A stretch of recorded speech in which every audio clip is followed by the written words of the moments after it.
안녕하세요. 피카소 마음교육 하은입니다. 내면의 힘으로 문제를 해결하는 새로운 교육법, 온라인 속 아이들을 오프라인 세상으로 안내할 하은 인문학 배움터로 여러분을 초대합니다.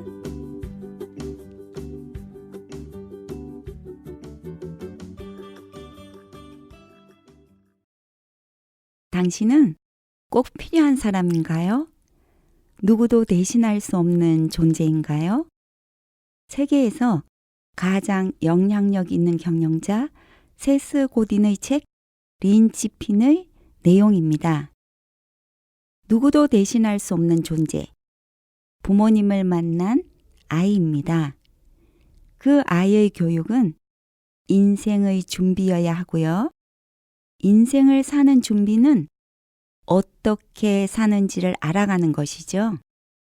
부모님, 오늘은 교육의 중요한 원리 5가지를 들어서 현재 학자들의 연구 결과가 어떻게 교육을 뒷받침하고 있는지 알아보겠습니다.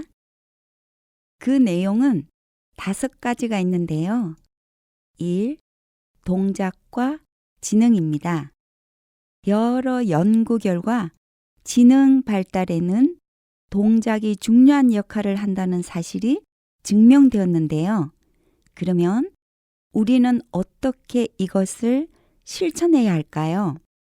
가정에서 사용하는 물컵이나 그릇을 그대로 아이에게 사용하게 해주세요.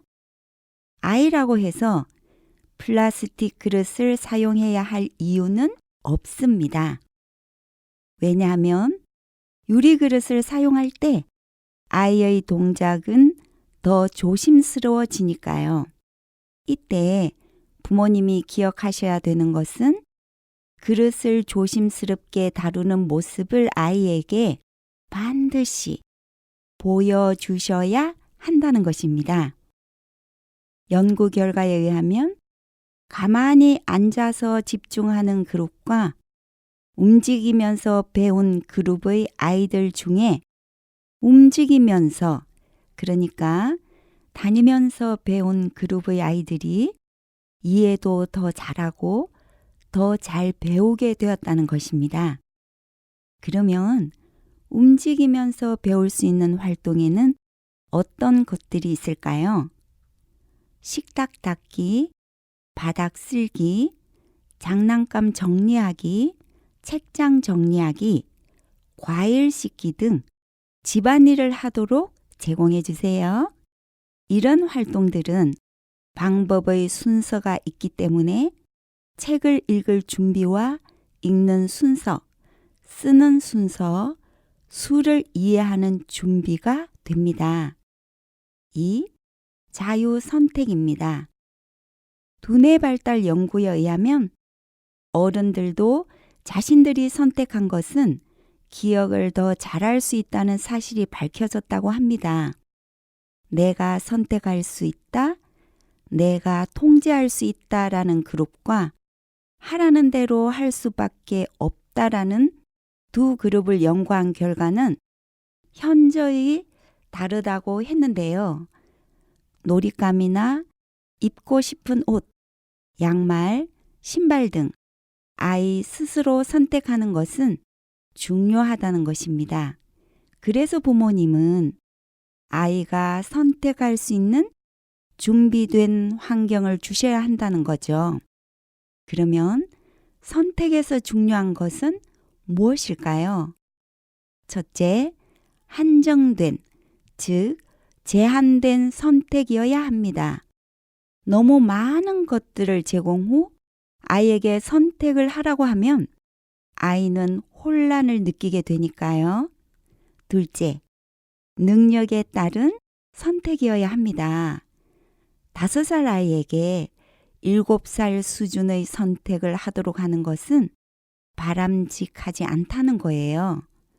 셋째, 선택의 결과가 좋아야 합니다. 선택을 해서 성공감을 느낄 수 있는 것이어야 한다는 거죠. 넷째, 집중을 할 수 있는 것이어야 합니다. 너무 산만하거나 짝이 맞지 않는 놀잇감 등은 바람직하지가 않아요. 왜냐하면 집중을 해야 마음의 평화로움을 이룰 수 있으니까요.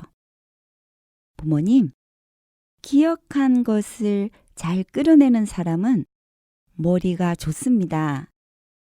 연구 결과에 의하면 사람도 동물도 자기 몸이 원하는 것을 먹게 되는데 아이들은 자기들에게 필요한 것을 선택하게 된다는 것이죠.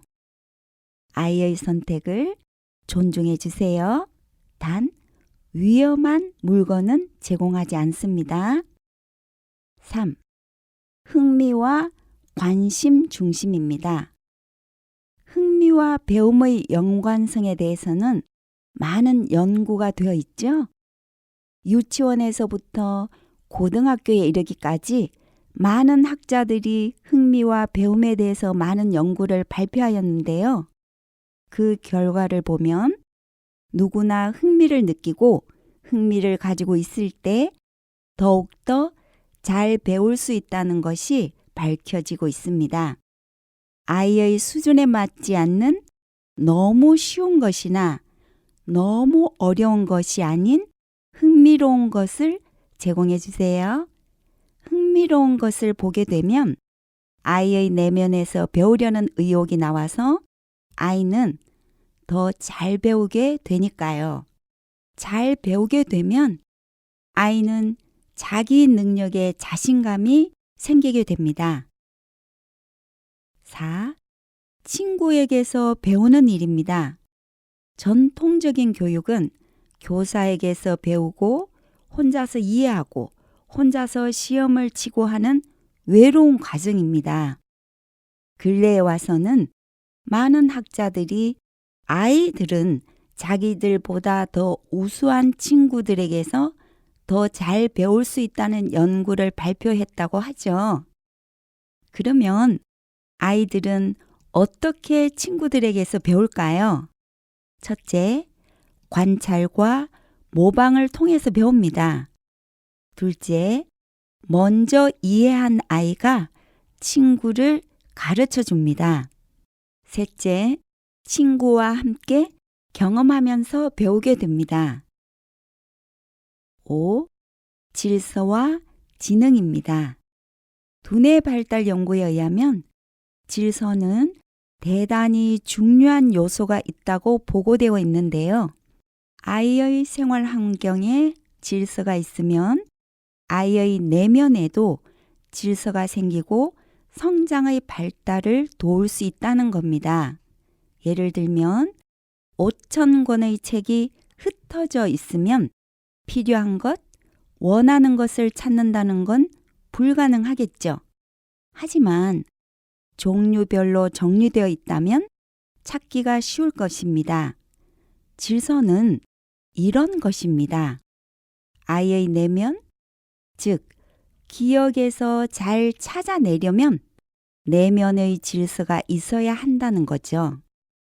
부모님의 변덕스러운 계획이나 행동은 아이의 집중에 방해가 될 뿐만 아니라 불안감을 갖게 되며 부모님과의 관계뿐만 아니라 환경에 대한 신뢰심을 갖지 못하게 되니까요. 그러면 질서의 종류에는 어떤 것들이 있는지 알아보겠습니다. 첫째, 시간의 질서가 있습니다. 아이가 안심할 수 있도록 일과가 일정하게 이루어져야 합니다. 즉, 계획된 스케줄이 확실해야 한다는 것이죠. 일어나는 시간, 등교 시간, 점심시간, 학교 시간 등요. 그러므로 아이의 하루 일과는 아이가 알고 지킬 수 있도록 해주시는 겁니다. 시간의 질서가 없으면 아이는 집중을 못하고 산만할 수 있습니다. 여기서 산만하다는 것은 계속 움직이면서 집중을 못하는 경우도 있지만 책을 펴놓고 조용히 앉아서 집중을 못하는 경우도 해당됩니다. 둘째, 공간의 질서입니다. 공간의 질서는 아이의 환경인데요. 이사를 자주 하거나 가구의 배치를 즉흥적으로 옮기거나 물건의 위치를 매일 바꾸거나 하는 것 등은 바람직하지 않습니다.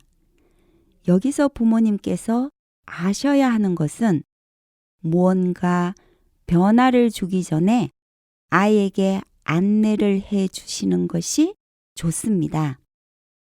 안내는 아이에게 안정감을 갖게 돕는 것이니까요. 셋째, 음의 질서입니다. 음의 질서란 소리인데요.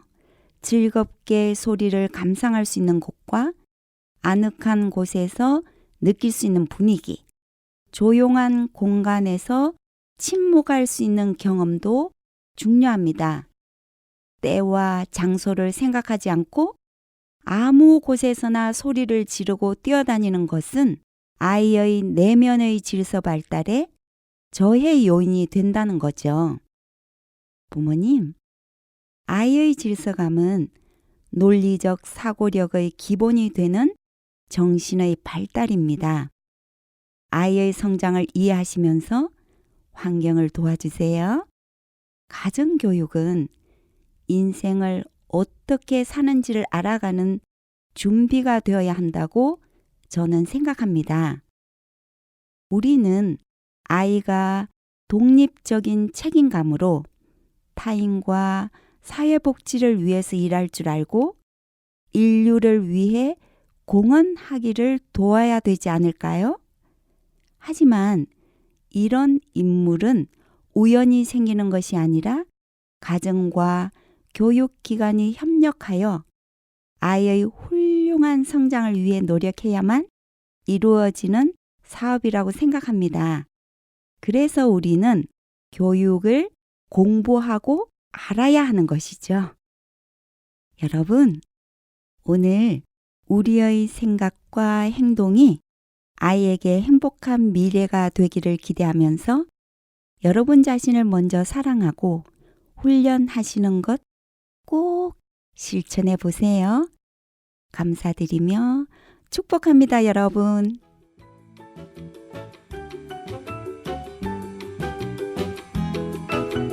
하은의 피카소 마음교육은 글로벌 창의인재 양성소, 엄마의 놀이터, 퍼스널 브랜딩 그룹 MU와 함께합니다.